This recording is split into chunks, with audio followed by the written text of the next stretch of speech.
program twejjanjabe njagala okubabuzaako abalungi mwenna gye musinzidde abatulabira okusinziira mu bitundu eby'enjawulo abatulabira e Masaka abatulabira e Mukono abatulabira e Kyaddondo n'ebitundu ebirala Arua Soroti Mbale mwenna mwebale nnyo okubanga muli ku Terefayina mwebale okubanga ate kwe muli amannya Kalonji hasifabulirwa mukaaga ssaawa zibeera 9 tubeera mu program twejjanjabe tuba twogera ku nsonga za byabulamu. Ennaku zino ekiriwo ekiri ku buli mwaga gw'omuntu nawulidde mutandise n'okwesabira lockdown naye abantu temuli bangu. Dr. Manyi abantu batandise okwesabira lockdown embeera gye twayitamu era baagala tuddemu tugiyitemu. Tugenda kuba nga twogera ku bulwadde obwa Ebola olunaku olwaliro. Ndi ne Dr. Ezra agenda kuba nga ate atubulya biki bye tuyinza okukola okwetangira okuba nga tubufuna bw'oba olabye obubonero obuwamanga bwajjo tuwa olina kukola otya. Olunaku olwaleero kye tugenda okuba nga twogerako Kalonji asibagemanya. Dokita nsanyusa okulaba. Nange bwentyo obadde oludde okunkyazaako babadde wankyawa. Sisobola kukyawa. Mubadde mwankyawa naye sisobola kukyawa. Balabe baali bakukyawa naye nze sobola kukyawa. Kale kankitwale bwentyo. Mbuuliza ku balabi bange abatwejja. Abalabi baffe aba BBS Terefayina abawagira Obwakabaka bwa Buganda naddala BBS Terefayina yaffe ya Buganda. Mbalamusiza nnyo munnammwe mu by'ebyobulamu Dr. Nunda Ezra Kibirango nga bulijjo. Omusawo Muganda tali wa kinnansi. Njozayoza mwenna abafunye ebirungi nsaasira abatukiddwako ebizibu abafiiriddwako abaabwe ate nyongera okubagumya mmwe abali mu bwetaavu obulala ti Mukama ali wamu nammwe mumwekwase bijja kutereera. Nyongera okwebaza bannange basawo bannange ne Ministry y'ebyobulamu mulimu gwe bakoze ogw'amaanyi okugezaako okukwata ekirwadde kino eky'Ebola era nyongera okusaba abantu tongere okwekuuma tubeere bulindaala endwadde zino tuziggyemu ebyobufuzi mwabalina ebya politics simanya baagala kujja mu bitundu byaffe simanya baagala kulya ssente bwe mutyo bwe mwakwata covid okutuusa nga atuuse mu maka gammwe mwazuuka nti ddala covid gyali yamala kutta ku bantu kutujjako bantu etukkiriza nti ddala kituufu kyali kati waliwo propaganda ayita ku mitimbagano nti simanyi bafuira obutwa mu bbanga simanyi abantu ne inhalinga simanyi baga kujja mu gold and you're like abantu bafa like Ebola gyali and abantu tebakikiriza simanyi baraki abantu obyobulamu babitaddemu kati politics mungi nnyo. Well nkiteeka ku bintu bibiri bisatu okusookera ddala ku bakulembeze baffe abamu nja kuba nenyama bakulembeze baffe abamu si bonna naye bakulembeze baffe abamu buli kimu baagala okukiteekamu politics ekitali kituufu. Weewaawo kituufu nti gavumenti erina okusoomoozebwa oba erina ebimu byetakoze kutuukiriza naye naffe ng'abantu tulina naffe bitukoze ebitakoze eki bitatuukiridde. Kati gwe bwe wejjako obuvunaanyizibwa bwo n'obukwasa gavumenti oba buli kimu n'ogamba nti gavumenti erina obuzibu kituufu erina byetakoze bituufu naye kyenkubuuza gwe ng'omuntu okoze eki?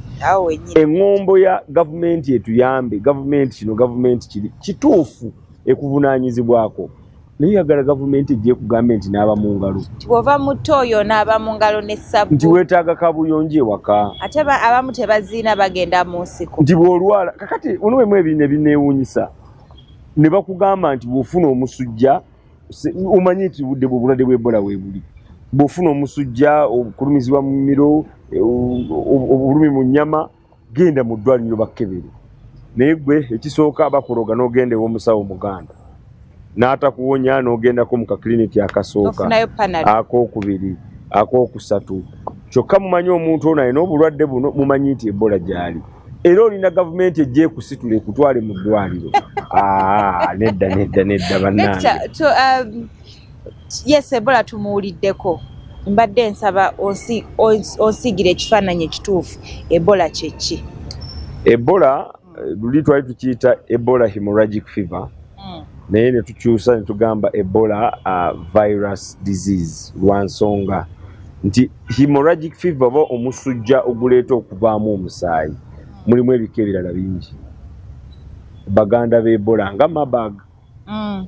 So bwe tugamba Ebola viral disease kitegeeza nti ekirwadde ekireetebwa Ebola kuba mulimu abamu nga bajja kufuna Ebola ono baleme kuvaamu musaayi.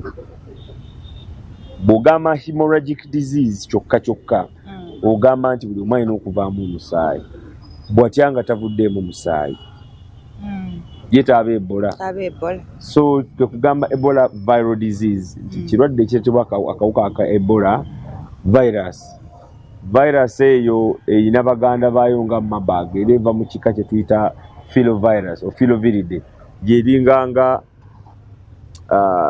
ekikula kya viruses mu kiva kuba mulimu virus endala nyingi baganda b'Ebola. Naye Ebola eyina strains 6 5 ku zo ze zireeta obulwadde mu bantu. Eyasookera ddala gye basooka okulaba ye Zaire strain, Ebola strain eyali mu Democratic Republic of Congo era yasangibwa ku Ebola river river bagiyita Ebola river e Congo. Eyokubiri yali Sudan virus, eyokusatu yali Bundibujo virus, eyokuna ye Thai forest virus, eyokutaano ye Rosten virus. Tuyina endala gye sijja kuteekako ssira etera kukwata bisolo.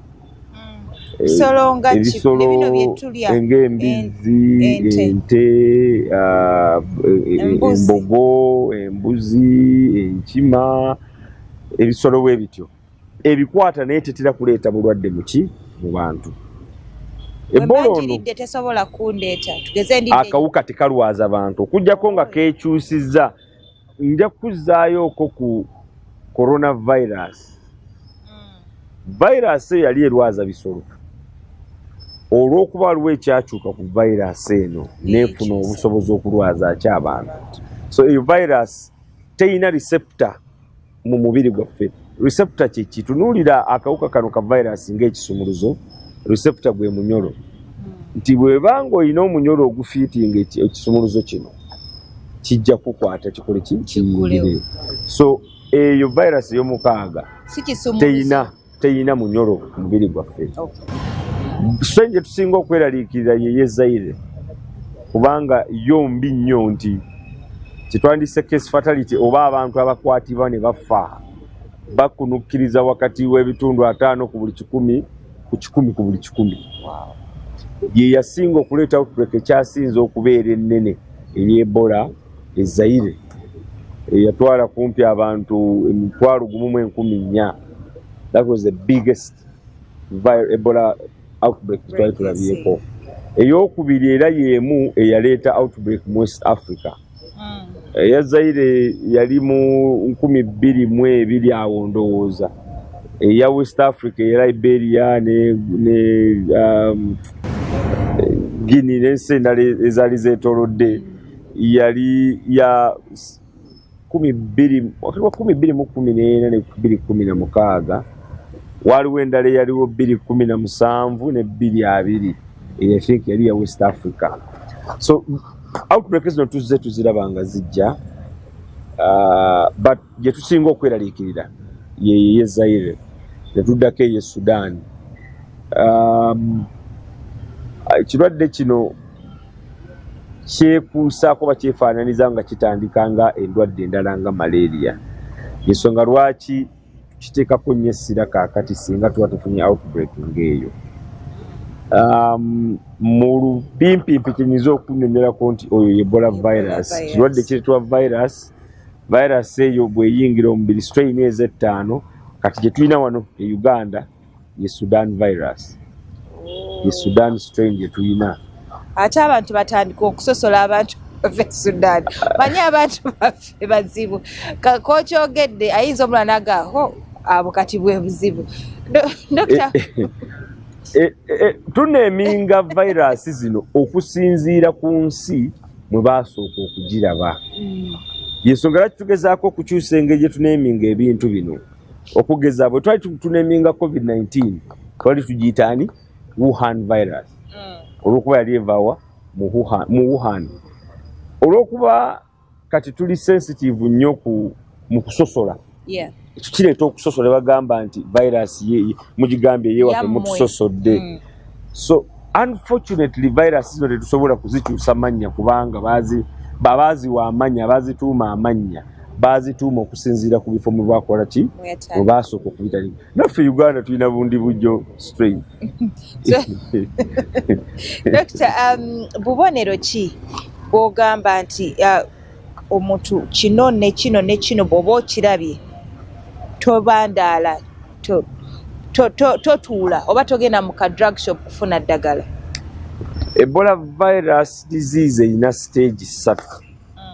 Tulina stage esooka gye tuyita dry phase. Kye tuyita dry omuntu aba talina mazzi gonna gavaamu. Tatuuyana. So tatuuyana, tavaamu minyira, tasesema, taddukana.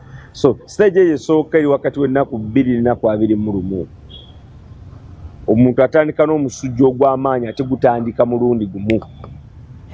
N'aba ng'alina nnakanyama omubi, n'aggwamu amaanyi, omutwe gumuluma, atandika okufuna obulumi mu miro ng'amira, awulira lusenyiga gye muyita tensors, bwe tugiyita sore throat. Tuziyita tensors. Tensors. Omuntu kale omuntu wa bulijjo ategere tensors naye okulumizibwa ng'omira. Ennaku wakati w'ennaku 5 n'ennaku 7 ng'omaze okufuna virus eno, abamu si bonna bafuna rash. Bafuna rash nga kuliko obuntu obuyise singa namusuna naye nga bulinga bufaanana nga walaba namusuna buba bumyufu nga bungi nnyo ku lususu bwe bumala ate ne butandika okuyubuka. Eyo gye tuyita ki? Dry phase. Dry phase bweggwako ne wajjawo mid phase oba gye tuyita wet phase. Tuli mu wiiki ey'okubiri wet phase. Wet phase eyo yeno omuntu atandika okuddukana ennyo, okusesema ennyo, okutuuyana ennyo, minyira givaamu. Phase eyo ebeera nzibu nti olw'okuba ebintu bino biba bijja ku speed ate nga bingi, abantu abasinga batandika okufuna obuzibu kumpi na kwagala kufa era abamu bafiira omwo. Phase eddako yeyo late phase gye tuyita hemorrhagic phase. Omuntu byasesema birimu omusaayi, byaddukana birimu omusaayi, ava omusaayi mu maaso, mu kutu, mu nnyindo, bw'afuuyisa musaayi, buli katuli k'olina akaggulawo nga kaleeta musaayi, akayinza okuyitamu omusaayi nga kaleeta musaayi. Eyo late phase. Now mu budde buno singa oba ofunye omusujja, nakanyama, kulumizibwa ennyo, okulumizibwa ennyama ng'ekuluma nnyo, okulumizibwa mu mimiro muno oba rash eyo, waliwo engeri ey'okwekebeza kaakati ezze ennungi. Olw'obulungi lwa famire yo, manye abantu abasinga, si bantu basinga, ffenna abantu tuli selfish. Tweyagaliza. Otya olw'okuba otya ggwe okumanya nti olina ekirwadde kino n'otagenda funa bujjanjabi, ne weerabira nti ogenda kulwaza abaana bo, olwaze mukyala wo oba omwami wo, olwaze mikwano gyo, olwaze baganda bo, ne wookolera kaakati mwenna we mufa ani agenda okulabirira abaana. Tweyanziza nnyo Dr. Tweyanziga yatulaba ku telefayina eyaffe, tugenda kuba nga tukola ku ssente katono nnyo. Tovaawo.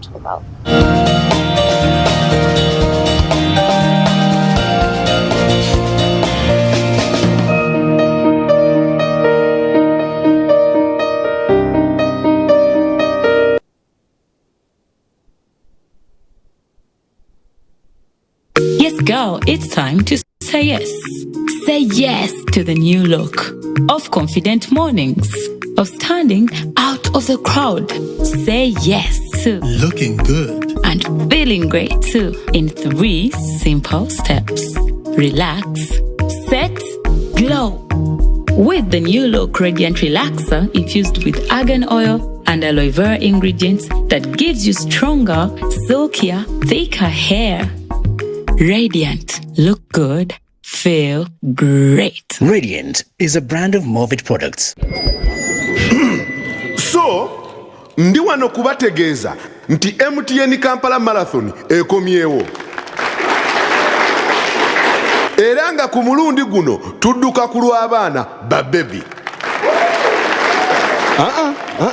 Temunfuna bubi, sitegeeza buno bubebi obusiba mu ndongo.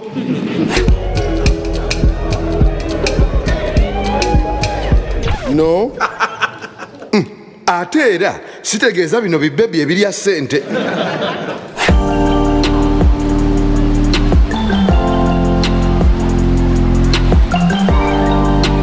Nedda bannange njogera ku mabujje gano.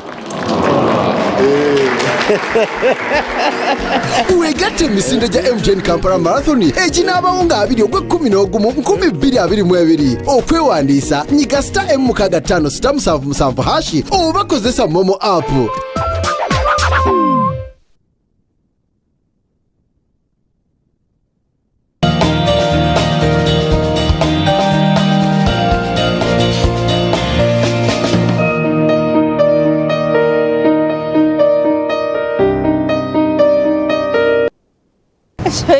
Tweyanze nga bakatweyongako program twejjanjabe webali nnyo webalire ddala abali ku Facebook. Thank you so much. Mwebali nnyo mwebalire ddala, mwebale okuwaayo akadde n'ogamba nedda kambere nga ndi ku telefayina peji yaffe ekadde yafunamuko obuzibu naye bw'ofollowinga gamba ne munno babeere nga bafollowinga tusobola ate okuba nga ate tukikuba ng'enjogera y'olwaleero bweri. Twogera ku bulwadde obw'Ebola. Dokita yetugedde mu kumulamu ng'ali mu kutunnyonnyola obubonero bwe waalirabye n'atugamba n'ekyokubiri twewale okubeera ewaka oba okubeera selfish.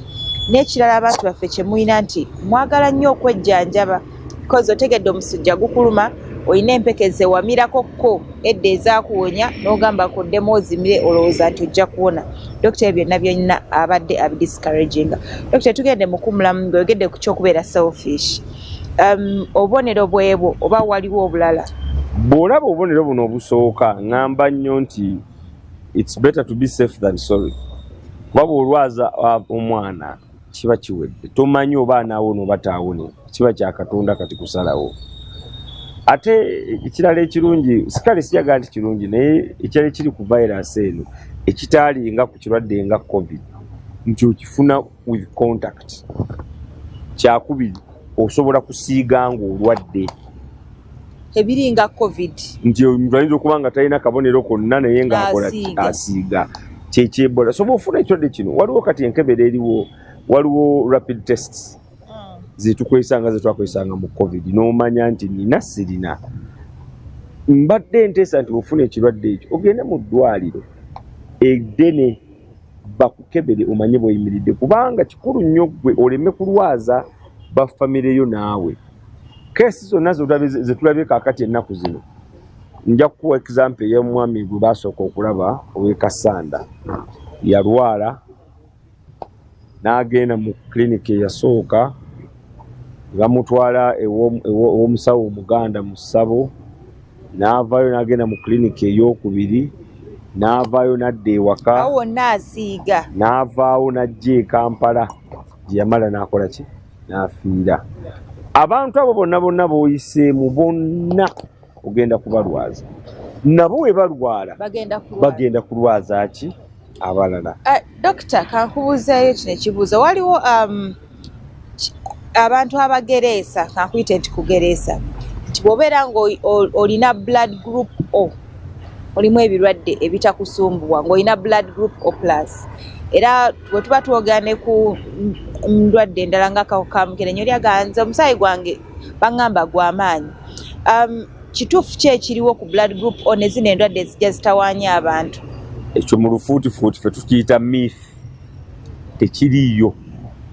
Ojja kulwalira bwereere ofiire bwereere. Tekiriiyo. Mbundi wa blood group O nze sirwala oba sirwaza. Ekyo si kituufu. Ffenna tulwala kikimu. Ekyo kankireke naawe saagala kukyongerako nnyo. Ekirala ku buno obulwadde bwaffe obw'Ebola obuliwo kati, buli myaka bukwatibwa buli age, tebuliko nti oba abato oba standing emikisa mitono oba abakulu abakaddiye tekiriiko. Bo tebutaliza. Era waliwo abaana 6 abaalwala nga basomero olw'okugezaako obutatiisa bantu tebayasanguza ssomero wali baava naye nga kyo tekitaliza buli omu kimukwata ate buli omu kimuttalulwe n'omwana eyakazaalibwa naye kisobola okumukwata nekimuyisa bubi. Bwe tubadde tunajja ku mpewo statistics twasemba okufuna zaali za 26 October. Twali tulina so far confirmed cases 115 as of 26 115 ez'Ebola ng'abantu 34 be baakafa ekirwadde ekyo eky'Ebola, abantu 34 basiibuliddwa nga bawonye, 35 baali bakyali mu ddwaliro. Kampala yali eyina keesi 17 ezaali zikonfamingiddwa. That was ku date ya 26. Keesi ezisinga zaali Kasanda ne Mubende era nga ziba ku contact eri. Waliwo abaana 6 ba family emu. Taata yaddayo fa anko yakyala yave Mubende najja okukyala yabasanga beebase ng'awulira olusujjasujja nakanyama katuyana. Of course mama atuma baana mutwalire taata wammwe ki kojja wammwe emmere mutwalire kino, abaana abo mukaaga ne bakola ki bonna ne bafuna ekirwadde ekyo. Si kugamba bantu nti temukkiriza bantu kubakyalira naye mu budde buno twongere okwerinda, weegendereze nnyo ani gwokkiriza okujja okukukyalira paka nga ekizibu kino kiyise. Kirungi nti endwadde zino ezisinga bwe ziti tezirwawo nnyo singa tukola ekintu ekituufu. Ki by'oyinza okukola okwewala okufuna obulwadde buno? Obulwadde buno buyita mu contact, kye tuyita contact yonna okuva ku muntu alwadde paka ku ggwe. Kugeza ebintu omuntu abyasesemye nga alina Ebola, eminyira, entuuyo, omusaayi, byaddukanye, omusulo n'okwegatta. Amazzi ag'abasajja ate ago go gayinza n'okumala omwaka mulamba nga akawuka ako kakyalimu. That is why oba olwadde Ebola bakugamba nti kozesa kondom oba biveeko okumala emyezi 6. Actually amba batwala ddala paka ku mwaka gumu oba paka nga bakebera amazzi go paka okusanga nga temuliimu ki kawuka ako ka Ebola. N'abaana babakyala abayonsa akawuka kaba kasobola okuyita mu mata ago. So okwettangira ekirwadde kino ekisookera ddala ze tuyita infection prevention measures. Ministry y'ebyobulamu ezoogeddeko nnyo. Akawuka kayita mu soft parts nga muzeeyi bw'atera okwogera, amaaso, ennyindo, omumwa. Ekirala ku lususu kuno singa kubaako obuwunduwundu obwo akawuka ne kaggwako kasobola okuyitamu. So kola ki? Naaba mu ngalo ne sabbuuni n'amazzi agabuguma. Sabbuuni yo naakoze bulungi nnyo kumpi n'okusinga sanitizer kubanga ajjirako ddala buli kimu. Atukuza. Yambala masiki ng'otambula. Bw'obanga olina omuntu omulwadde alina omusujja atuuyana muweereze mangu muki mu ddwaliro. Weewala okukwata mu kintu kyonna ekiva ku muntu. Kakati weewala entuuyo z'omuntu, weewala eminyira gy'omuntu, amaziga agava mu muntu, omusulo, ebiseseme, okuddukana, ebyo byewalire ddala. Ate toilet, omuntu atudde ku toilet ng'abuyina nange n'engituulako tekirina buzibu. Kasita aba aleseeko omusulo gwe ne gujja naawe n'ogutuulako ng'olina akawundu ku kifo ekyo osobola okugufuna. Ensonga kiŋŋamba ku toilet zino longoosaawo. Ate ku side omanyi bwe tuviirwako abaagalwa oyagala obeerewo ku that last minute. Ekyo kyo omuntu akikola atya kubanga batugamba tetulina baziika? Actually omubiri gw'omuntu afudde Ebola gumala ebbanga ddene nnyo nga gukyalina virus eyo. Tuba tumanyi afudde nako kafudde. Kasigalamu kuba omuntu waafa waatandika okufulumya amazzi agava munda gusigala very infectious. Actually abantu ebitundu 6 ku buli 100 eggini abafuna Ebola bamufuna kuba ku mibiri gy'abantu abali bafudde. So ekyo kyegendereze nnyo, aba afudde bamuzinga ne bakuyamba okumuziika. Tetulina kugendako. Era obeera wala nnyo kubanga omubiri gw'omuntu alwadde Ebola guba gukyalwaza nnyo ddala. Dr. akaloozo keeri abantu baffe abalaba terefayina ku bulwadde buno obw'Ebola. Bannange nja kukiremerako nnyo nkitegekesera twejjemu ekintu ky'okufuula ebintu bino nti bya bufuzi politicizing buli kaseera nti kya bya bufuzi tukyegendereze nnyo kubanga ojja kulwala ofe ojja kulwala olwaze ne banno so ekisooka kya byonna twewale ebifo ebyolukale okuba nti mwekukuutiriza ku buli omu ekirungi ekiriwo eky'omukisa nti omuntu waalwalira aba mulwadde nnyo okuba nti takyasobola kukola ki kutambula so bw'abanga alwadde tumutwale mu ddwaliro naye naawe oba omanyi nti obadde olabirira omuntu ono ng'alina omusujja atuuyana nnyo asesema addukana naawe kennyini weefeeko ogambe nti kaŋŋende mu ddwaliro bakole ki bankebere naye tunyiikire ebintu bino wammanga munaabe engalo ne sabbuuni mukozese sanitizer mwambale masiki ene ekuyamba obutanguwa kukwata mu nnyindo ne mu kamwa kubanga ze soft parts akakugenda buli kaseera so bw'otunuulira ebintu ebyo akawuka kano kangu okufufugaza okusinga ne covid nebya lockdown tebiriyo bane mulekerawo okutiisa abantu omukulembeze w'eggwanga yekka yalina olukusa okulokinga down era kyeyakola okulokinga down mu Bende ne Kasanda yali nsonga nti kisooka abantu baali bakifudde kya byabufuzi abantu nga tebakyagondera mateeka kugenda mu ddwaliro bwe batambula bwe batambuza ekirwadde so okusalawo okwo okugamba nti katusibeko district zino kyali kyamagezi naye nga kyamakulu lwa nsonga nti kati up to now as of 26 wali tewannabaawo new infection okuva sayidi eyo so kyali kikulu nnyo era nga kyabuvunaanyizibwa tweyanziza nnyo tweyanzege dokita omuntu akwagadde ayinza kusangawo nsangibwa Mengo Namirembe mulita Namirembe ne Mengo hospital ne ku ddwaliro lyange erya Biline Medical Center Ebunamwaya